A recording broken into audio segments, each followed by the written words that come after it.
Greetings and welcome to Mount Olympus. I am Hercules Invictus, and tonight I welcome you to Sword and Sandal Cinema with Brian J. Walker of Brian's Driving Theater. Greetings, Brian. How are you? I'm well tonight, Hercules. How are you doing? I'm doing great, and I'm looking forward to tonight's show. Me too. So often whenever we do Sword and Sandal Cinema every month, we talk about either our favorite movies or perhaps, but we haven't really often talked about the homegrown talent in Italy. Although Peplum films were a film genre, largely owned by Italian film production, uh, which was a genre that really only lasted about 6 years or so. Um, Much of the cast was an international one. You had actors largely from the United States portraying whatever hero was being featured in whatever film, whether that was Machiste, Hercules, Goliath, Samson, you name it. Um, and Oftentimes, Italian actors were relegated to either supporting roles or maybe just bit parts in the background. A lot of the leading ladies were also of international origin, not necessarily homegrown Italian actresses. So it's kind of an interesting film genre in that it's in some ways it's uniquely Italian, and in other ways it is everywhere. It kind of represents everything. The overwhelming majority of these films were shot silent. They were shot without a soundtrack because the intention was to dub them into numerous languages. And although these were Italian films, they weren't necessarily just meant for an Italian market. They were meant for a worldwide distribution, really. Asia, Europe, um, were all big markets for these films, as was the United States. In the United States, we didn't get quite as many as Europe did, and a lot of the Peplum films in the U.S. were released through syndication packages through TV, especially quite a few of the later ones. But tonight, what I wanted to talk about were three Italian actors who um, really left an indelible mark on Peplum films. One is still with us, two has passed away, and I want to start with the youngest one first, and that would be Kirk Morris, Adriano Bellini. His birthday tomorrow, and I'm going to feature a Kirk Morris film as the film of the day tomorrow at the drive-in. And of all of the Hercules heroes, he is the youngest. He was a teenager when he made his first film in 1960. He was about 9 years old. And if you watch, and you've seen, the majority of Peplum films, at least the ones made from 58 to 64, as I have. If you look at the heroes, oftentimes they're, I don't want to say old because 38 doesn't sound old to me, but Gordon Mitchell was 38 years old when he made his first Italian film. And he was twice the age that Kirk Morris was when he made his. Even Steve Reeves was, into his 30s when he made Hercules. So seeing this 19-year-old who was, really buff. I mean, he's built up and everything, but he looks, facially, he looks 19 years old. He looks really young. If you see the pictures of Kirk Morris from the 1970s when he was doing his photo remodeling, he's well, the pictures look very 70s in that he has like men's hair from the 70s and a mustache and all of that. But even in those pictures, and he's maybe late 20s, early 30s in those pictures, he still looks 19 years old, essentially, with a mustache. So he's a very youthful, young looking, leading actor in Peplum films. That said, though, there's a lot to recommend Kirk Morris and his movies. Believe it or not, going back to Peplum films for a minute, Roughly 10% of Italian film output between 1958 and 1964 was peplum. And that's kind of a staggering statistic. One out of every 10 movies uh, was was peplum. And the Italians are known for covering quite a few film genres. So I think that's remarkable that there was that much demand worldwide for these films that they were cranking out that many of them. Well, when I had the original Sword and Sandal Cinema group in Facebook, it had reached over 30,000 members globally. So I can I have believe, no doubt. and they were from all corners of the world, even warring corners of the world. Their passion for peplum was very high, and they were in there and they were active participants. Um, but I think that's also one of the big reasons that the genre, well, there's a lot of cultural shifts too going on all over the world. But the genre only lasted about 6 years or so. And for the Italians, that's for, for a film genre. But I think one of the reasons that it kind of went away so quickly was that it was just overexposure. Um, they were cranking out so many of these that a lot of them in America got, like I said, got dumped directly into TV syndication packages. And that's kind of a shame. And we've discussed this before, but a lot of peplum film actors tried to make the transition into other film genre. Um, when peplum films, suddenly went out of vogue in 1964, 1965, the Italian producers responded with Eurospy, and they'd already done a few spaghetti westerns, and those came along um, very strongly. A Fistful of Dollars, yes, film that kind of really put spaghetti westerns um, on the map. And interestingly, I'm jumping a little ahead of myself, but interestingly, with A Fistful of Dollars, Sergio Leone did not, at first, did not particularly want Clint Eastwood because he'd think he could act. And say what you will of that. He had been in Rawhide. I don't know if you've ever seen the Western TV series Rawhide. Yeah, I'm sorry. Yes, back in the day. Oh, okay. It's still on one of the like free antenna channels, whether that's MeTV or FETV. It's still on one of those. I can't remember which one. It might be MeTV, like on Saturdays.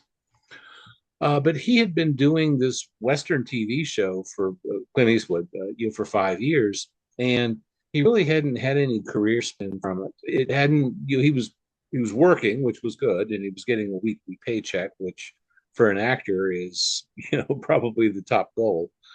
Um, but his career just wasn't going anywhere, and he was like into his mid 30s at that point.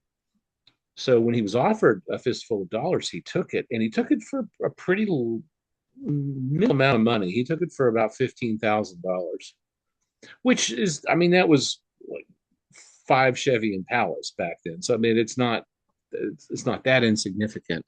But the actors that Sergio Leone wanted to cast in that role, he started out with Henry Fonda. Henry Fonda was not going to work for $15,000.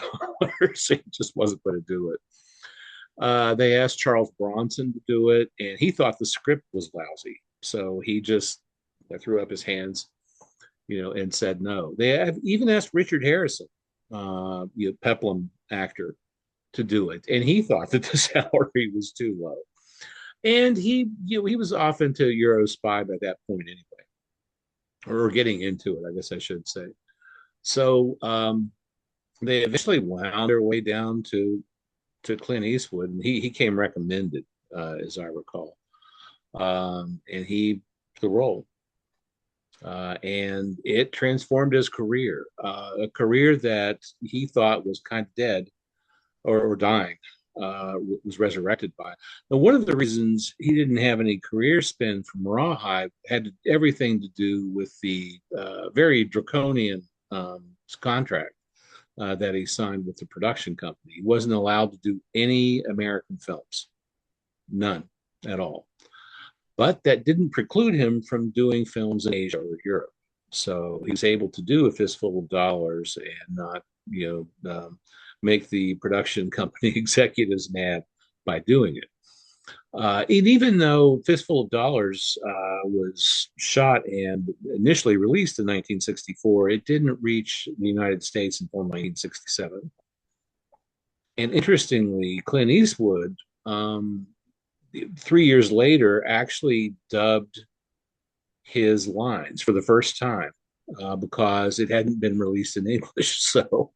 But he actually dubbed his lines 3 years later for the United States release.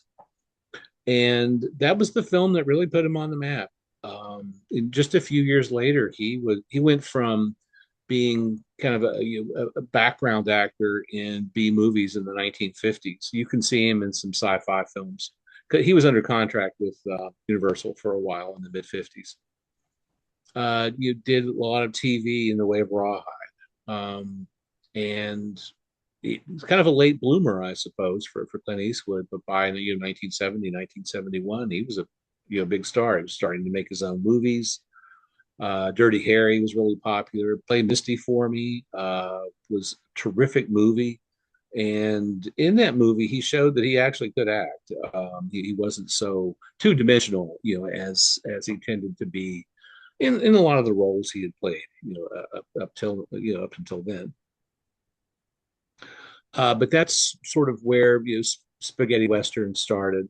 When it comes to Peplum films, Kirk Morris made a number of them, and probably the best one, or my favorite ones, I guess I should say, are The Witch's Curse, which is a really strange movie.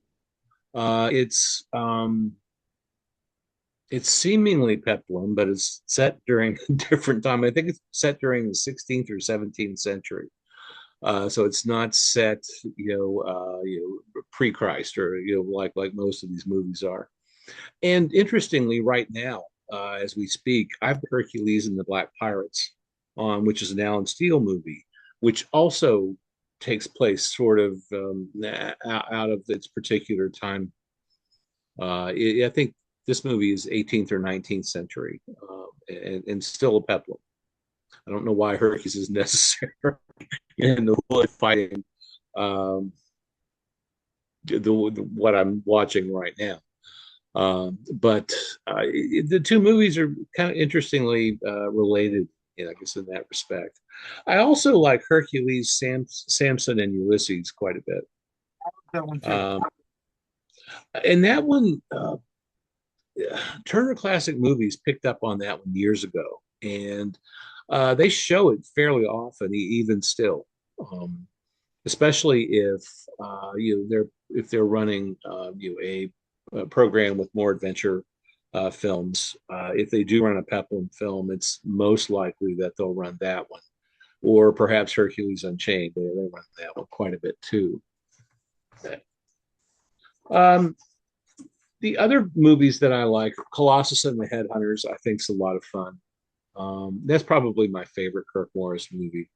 He's about, I want to say 19 or, well, maybe 20, 21 years old when Colossus and the Headhunters lensed. And he was starting to mature, a little bit facially. He doesn't have so much of the baby face that he does in those two or three early films that he made.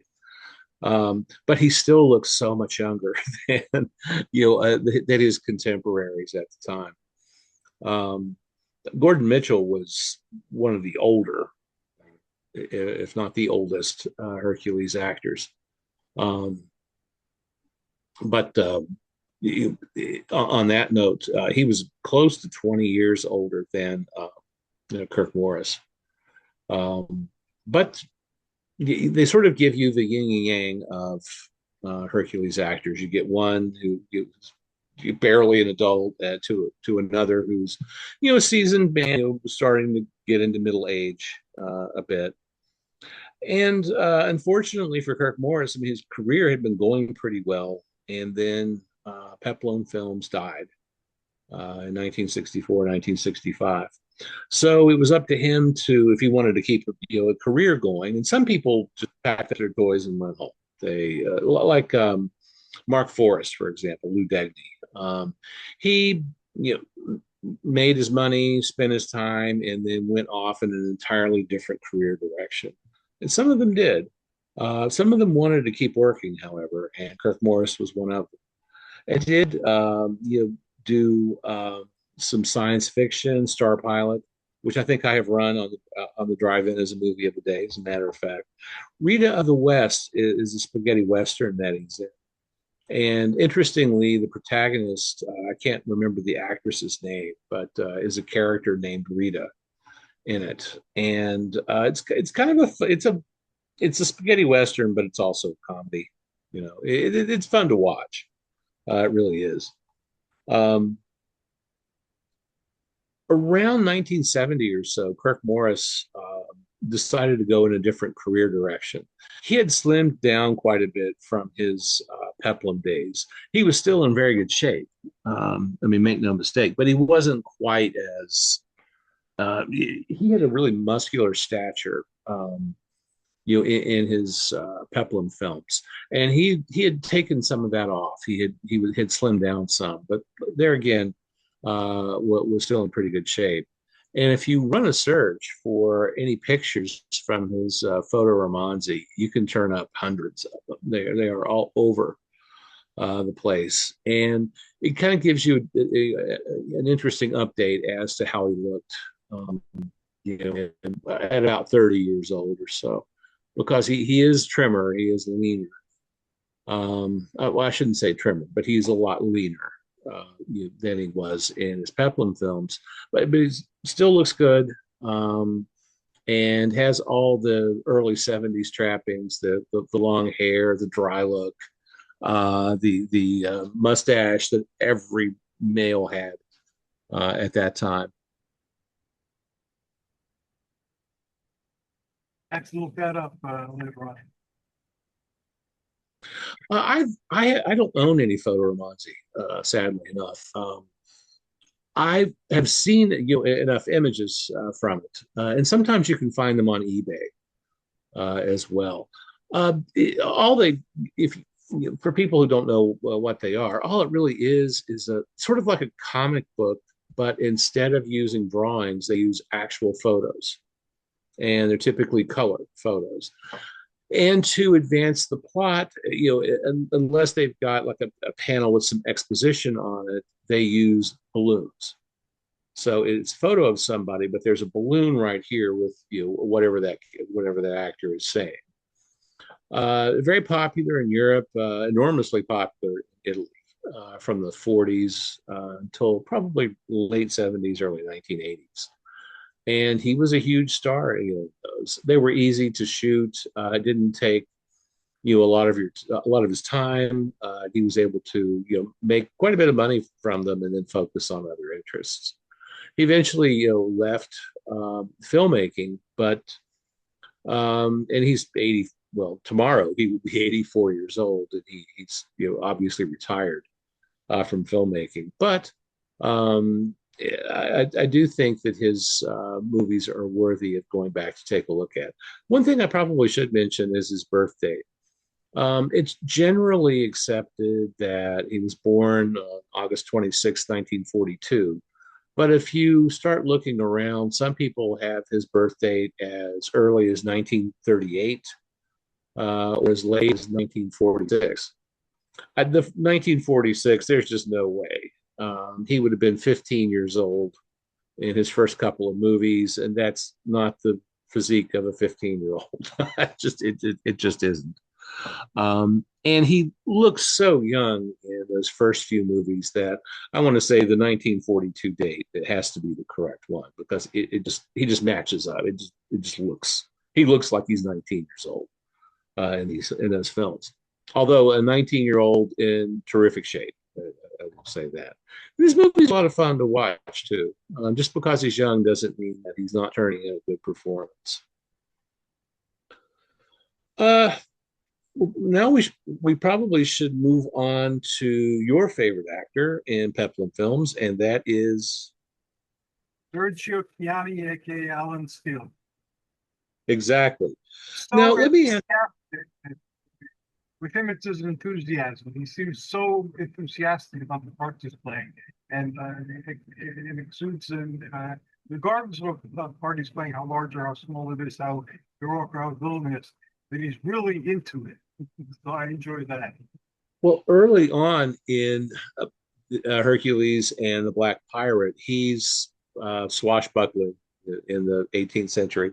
It's strange, but he has the biggest smile on his face. You can see every tooth in his head, and he's trying to kill somebody, but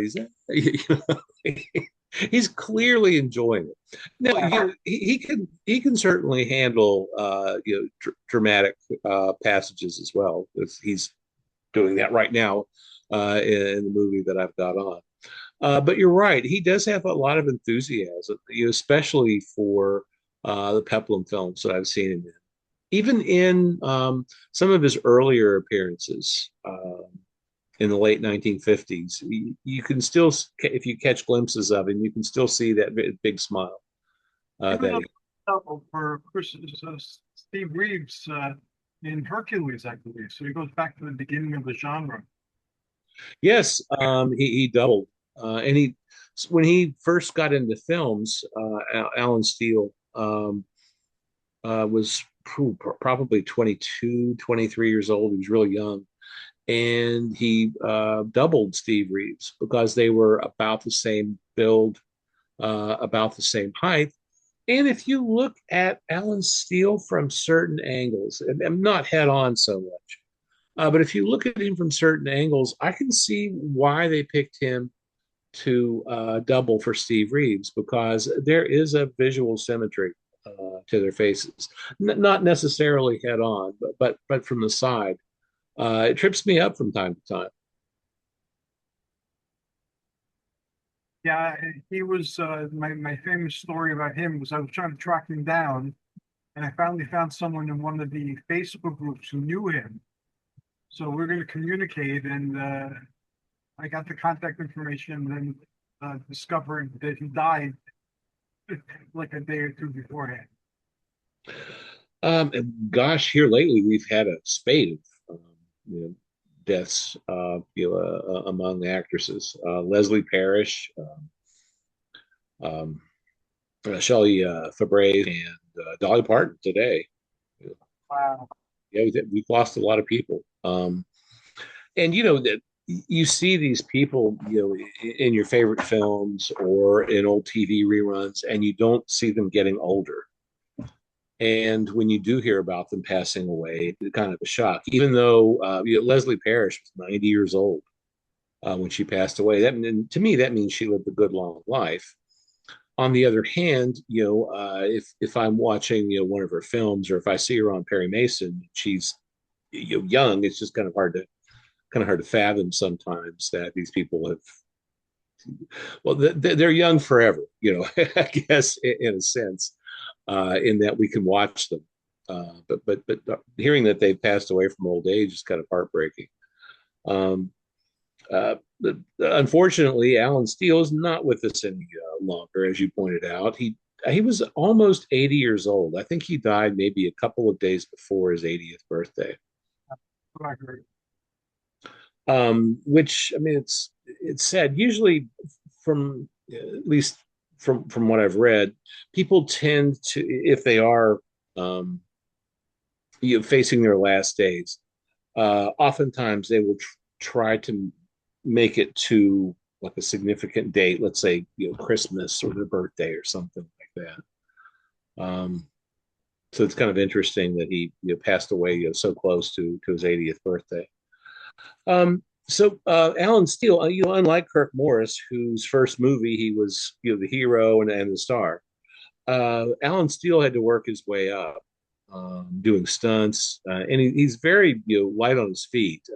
you can see in his movies where he's doing his own stunt work essentially, and he seems to enjoy doing it as well. I mean, he's very good at it. But he worked his way up. He is uncredited in a few early appearances, such as Hercules, and then he's in Hercules Unchained, on top of that. But then he kind of moves up into second banana status. So he's in The Fury of Hercules. He's in with Brad. He's in a couple of Brad Harris movies where he's sort of Brad Harris's compatriot. And then finally, he makes it into the big leagues and starts portraying the hero, like in Hercules and the Masked Rider, Hercules and the Black Pirates, or Hercules against the Moon Men. And Hercules Against the Moon Men's probably the first Alan Steele film I ever saw. I'm not sure why. I don't know. I don't know if it was just in heavy rotation when I was a kid and I was watching Peplum Theater or Sword and Sandal Theater, as it was called when I was a kid. I don't know if it's because they just had a good print of it or what, but that's the one that I remember seeing most often. And he's another actor who after the Peplum films died down, he tried to make a go of it in other film genre. And oftentimes you can see all three actors tonight.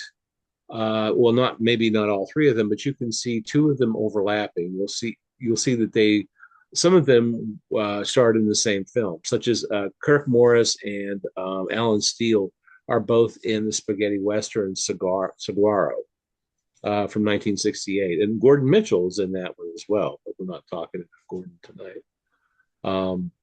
But I just find it interesting how much cross references you see.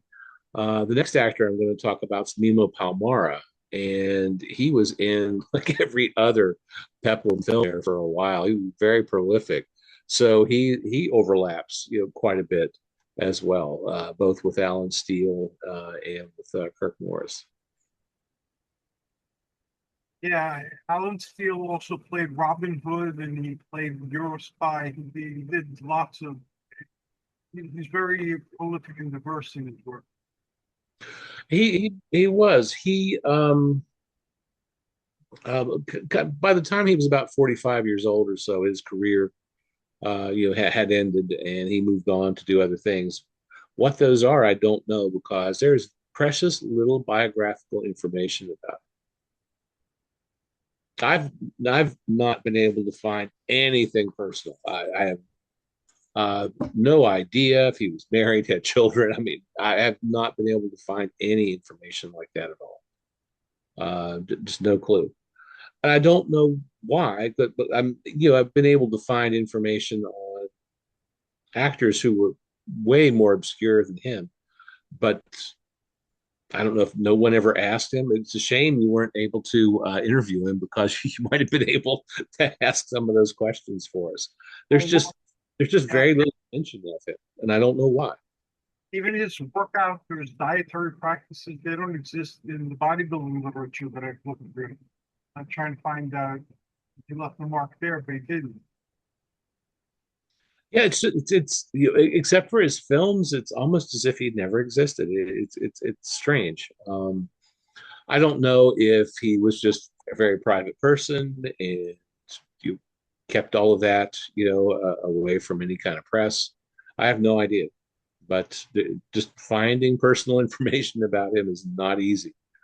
And other than his film performances, there's not a whole lot to go on.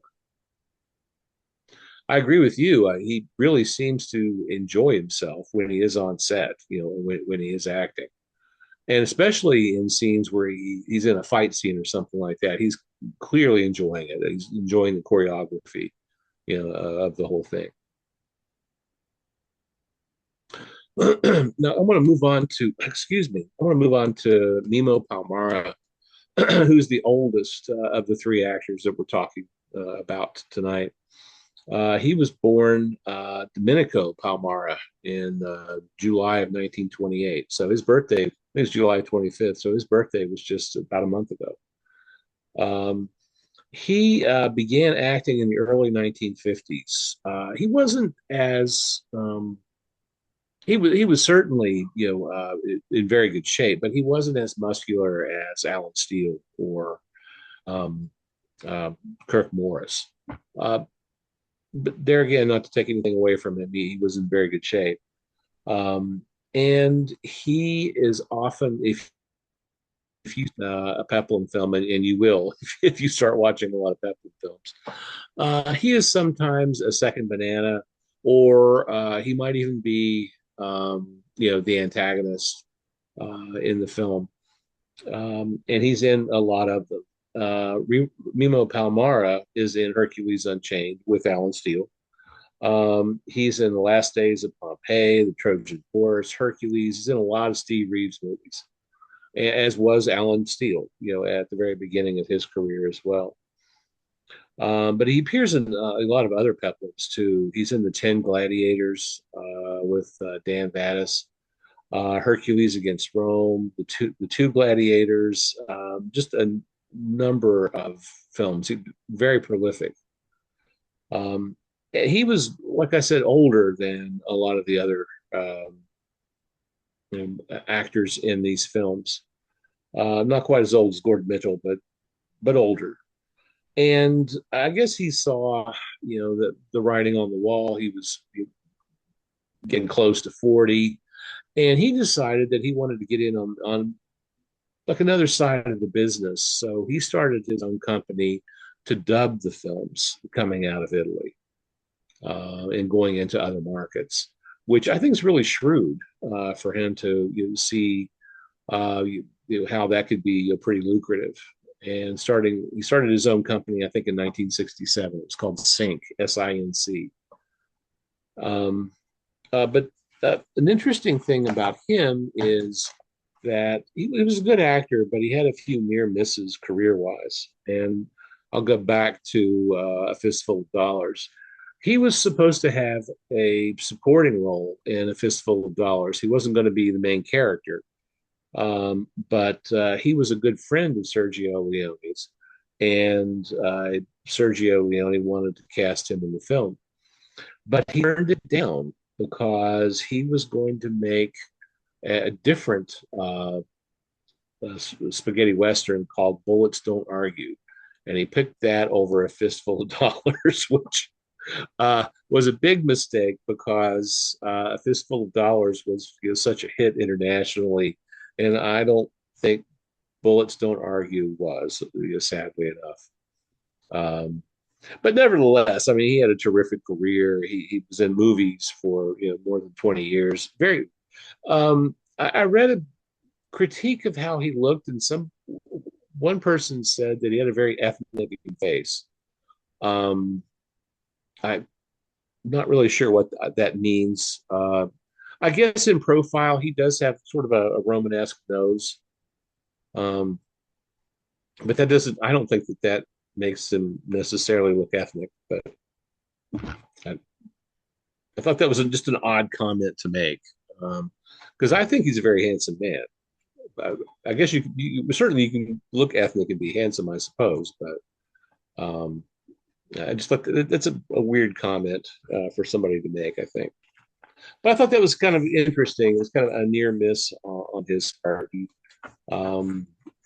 Might have his career trajectory might have been different if he had been in A Fistful of Dollars. Yeah, there's a lot of missed opportunities in the stories of the stars, and I, that's al- one of the. I almost wonder if he didn't take the movie because it wasn't enough money. Because A Fistful of Dollars was made like on a wing and a prayer. I mean, it had a very low budget. It was shot very quickly. Even the star only made 15 grand.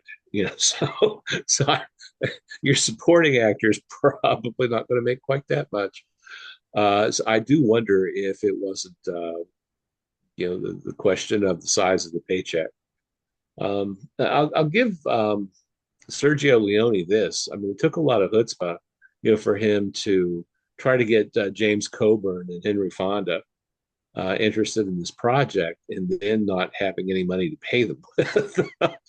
Now they might have he might have offered them some sort of a deal, maybe a percentage on the back end, but those percentages are hard to get even out of reputable film companies. And when you're dealing with something international where laws might be much more difficult to enforce, I can see why you wouldn't want to go with that, but you probably never get paid. And that happens. Unfortunately, that happens a lot in Italian cinema, even with actors of note. It does happen quite a bit. Oftentimes, the talent isn't paid what they were promised. So the opportunities that come about because of taking a risk are often great. Yeah, that's true. Um, and so where was I going with this? It's kind of interesting that out of all the Peplum films that I've seen, there are very few homegrown Italian actors in them, and I just think that's very interesting. I realize these films were meant to appeal to an international audience and often had an international cast. I mean, that makes sense, but you would think they'd maybe work in a few more Italians. Like I said, I came up with three, and one of them is really a supporting actor. The rest of the Peplum actors are largely American, but we only have two Italians, which I think is kind of odd. I've commented on this before, and what amazes me about the Peplum genre is that it mimics or echoes something that happened during the day of the Phoenicians, when they spread culture as well as commerce throughout the Mediterranean and way beyond it. Mm-hmm. They package their heroes the same way. So you have in Herodotus and in Nonnus showing the traces of the origins of Hercules. And he was packaged by the Phoenicians and stories, and then they would change the names to reflect that of local heroes who were similar. So the Peplum genre echoed that practice, and I got to see as a student of that era in the Peplum genre, I got to see that in action. So I'm forever grateful. In order to, I guess, make audiences, especially for Kirk Morris and Alan Steele, to make audiences associate them with some of the American actors, they gave them these anglicized names. Instead, now not always with Mimo Palmara. Sometimes he is credited as Mimo Palmara. Other times he's credited as Dick Palmer, especially outside of Peplum films. In some of the spaghetti westerns that he was in, he's often credited as Dick Palmer, as opposed to Mimo Palmara. Well, I can understand that because in Peplum films, they're Greco-Roman, Mediterranean, Egyptian, biblical material. So people having those type of names would be welcome. Whereas there's nothing more American than an old cowboy movie. So the spaghetti westerns, I could see them wanting to have people in it who at least give that illusion. I'm a big fan of spaghetti westerns, and I'm not a huge westerns fan. Like I have no problem with John Wayne or anything like that, but he made like one movie over and over again. When he would go out on a limb occasionally, yeah, his movies would be very interesting, but otherwise, maybe I'd just seen them too many times. And there's a lot of bravado, and there's good versus evil, in westerns. but the spaghetti westerns are just so violent. I mean, they are way more violent than let's say westerns made in Hollywood on average. Um, the body count in some of my favorite spaghetti westerns is high. It's you you can't really get too used to a cast member because it's he or she's not going to live very long. And that's the one thing that really stands out with Italian films in general. No matter what genre they're working with, everything is just a little bigger or a little more forceful. Their Italian films, I'm sorry, the Italian horror films are positively gruesome. I mean, they practically invented body horror. Um, some of their horror films have torture scenes in them that are pretty excruciating, really. And they were, although horror films, there's sort of no holds barred at this point when it comes to horror films. The Italians really pushed the envelope kind of early on and opened the door for more graphic horror films. Um, and even when it comes to crime dramas or um, those are usually over the top as well when it comes to Italian movies. And Italian Eurospot is always larger than life, very interesting. Is there anything new and exciting happening in the Brian Strugman Theater website? But, well, I'm keeping it open every day. Um, I haven't really had a chance to work on it. I'm teaching again this fall, and I unfortunately I got sick on vacation at the end of July, and it really took the wind out of my sails. Took me a couple of weeks to recover from it, and in some ways, I'm still kind of recovering from it, and I'm not really sure what the malady was. It was a stomach issue, and I tend to be having those more frequently. So I haven't really had a whole lot of time to think about taking the updating the drive-in and maybe pushing it into a slightly different direction. That'd be interesting. I look forward to seeing what you do there. I'm sorry to hear you're not feeling well, and I'm glad to hear you're feeling a bit better. It was a stomach issue, and I we were about 10 hours from home, and we had just started making our way south, and about 3 hours, 4 hours into the drive, I couldn't do it anymore. I was nauseous. I had an episode, uh, after we had pulled off for a while. I couldn't keep food down.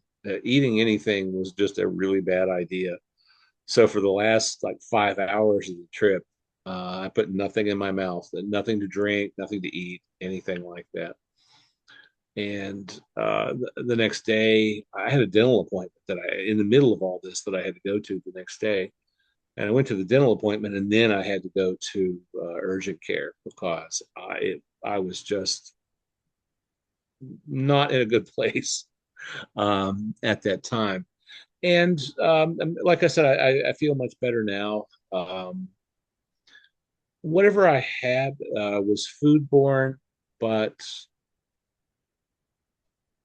the tests that they ran on me were inconclusive, so not really sure what it was. So I have no idea what I ate that made me sick. The doctor who was assisting me with all of this told me that it could have been something that I ate 2 weeks ago, Oh, two wow. weeks, weeks prior to getting sick, and I thought, well, Well, there's all these issues. remember. They're always there, but they seem to be there in greater numbers and over wider areas lately. Well, and the FDA isn't inspecting things the way they used to because there's nobody at the FDA to inspect anymore. So I'm going to have to I'm stomach wise, I'm pretty susceptible to things like this. I had an episode last year, right before last August, right before the semester began, that was bad, and I thought I was going to have to step back from teaching because I didn't think I could do it, and I was able to do it. Now this year, I recovered, a little better, a little more quickly. Um, Partly because I had been through that experience last year, and I knew what I could and what I couldn't eat after I was able to start eating again. There were 3 days there I could not eat anything. Horrible thing to undergo, and again, I'm glad that you're recovering and that this isn't the extreme so it's last year. Yeah, I like I said, it was the damnedest thing. It just I we were on we'd been gone for a while too. We were around the Great Lakes and having a good time, and we had a couple of things happen. At the point where we were in Michigan, we were right on Lake Michigan at the time. The smoke from the Canadian wildfires rolled in to the town that we were staying in, and the day before had been bright and sunny. We were on a boat. Everything was beautiful, and the next day I couldn't see my hand in front of my face. It just blew in, and the stench of it was horrible. It wasn't a lot of homes were caught up in those Canadian wildfires and burned. And there's so much plastic and such in homes now that you could smell Sure. the plastic in all of that. And um, I think I only had a couple of masks in the car, so we weren't really prepared for it. So we were leaving the next day anyway, and I was able to change my reservations at the last minute, and we went down into Indiana in order to avoid a lot of the smoke, which worked. We spent 2 days in Auburn, Indiana, and then 2 days in Port Clinton, Ohio, Put-in Bay, I should say, Put-in Bay, Ohio, trying to wait the wildfire smoke out, and it worked. We went back into Michigan after that, and it was beautiful again. The adventures not only restricted to the movies we watch, they intrude upon our lives, and uh, we have to perform actions and deeds greater than those we normally perform. How can people find you in the drive-in theater, and how can they tap into the wonderful world that you create? Well, you can always go to briansdrivein theater.com. I am in the site every day, 365 days a year. I post birthdays daily, and I also have a movie of the day.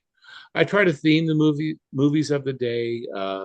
Sometimes it's the birthday of a famous actor, and again, tomorrow is Kirk Morris's birthday, so I'm going to run a Kirk Morris movie as the movie of the day. Other times of the year, I try to theme as to what's going on. For example, every day in October, I run a horror film. In the days leading up to Christmas, I show as many Christmas public domain films as I can find. There aren't that many Christmas public domain films, but there are lots of public domain horror films. So I try to put some thought into the movies of the day that I pick. I do try to time them for what's going on currently. And if you want to interact with me on social media, right now I'm just on Facebook, but you can run a search for Brian's Drive-In Theater or Brian Walker and find me. Awesome, and we didn't get a chance to talk in the past few days, but I was going to suggest you do a birthday episode. So you read my mind and I communicated itself to you in some way, and it did. So thank you for doing that. And Well, those three birthdays were all lined up for me. Mimo Palmara, Kirk Morris, and Alan Steele. It was just boom, boom, boom, right in a row. and that'll probably find its way into the title. We celebrate three Peplum stars on their birthdays or something like that. Thank you, Brian. As always, it's a pleasure talking to you. And thank you for all that you've done to keep the flame burning for Sword and Sandal cinema and other B movies mostly, and even modern ones. And I look forward to our next talk. Be well, my friend. Well, thank you, Hercules. Take care. Thanks.